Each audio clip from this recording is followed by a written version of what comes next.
to share with you what the United States knows about Iraq's weapons of mass destruction.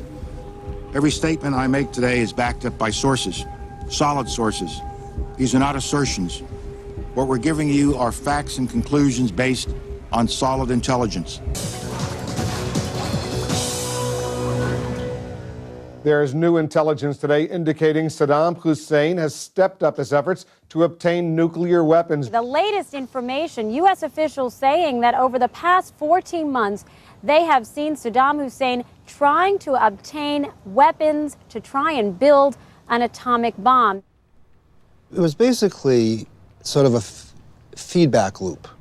The administration was out there starting to beat the drums for war in Iraq. The New York Times, anxious to be ahead of the pack and to get the real scoop, and they found people with, administration officials who were presenting evidence that wasn't that strong, but the New York Times went with the story, and then Dick Cheney cited that story to say, look, the New York Times, it was already coming out of the administration. He now is trying, through his illicit procurement network, to acquire the equipment he needs to be able to enrich uranium. Aluminum tubes. Specifically aluminum tubes. There's a story in the New York Times this morning.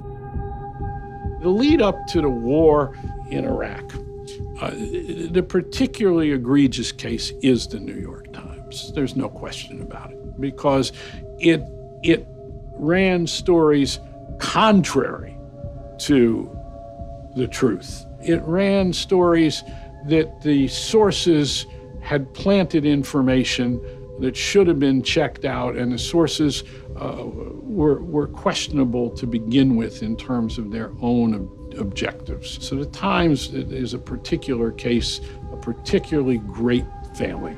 There's nothing like experiencing the world's finest journalism in its original form. And I want to attribute to the Times. I don't want to talk about, obviously, specific intelligence sources, but it's now public that, in fact, he has been seeking to acquire the kinds of tubes that are necessary to build a centrifuge. I remember particularly watching Cheney on Meet the Press and throwing out this stuff and saying to my wife, saying, this is bullshit.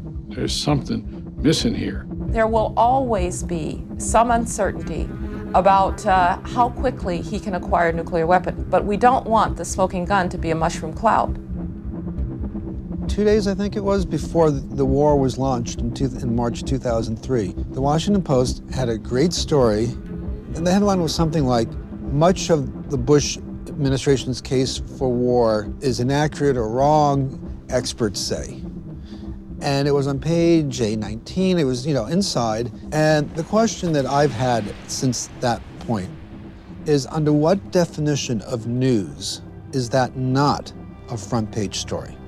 That experts say administration's case for war is wrong.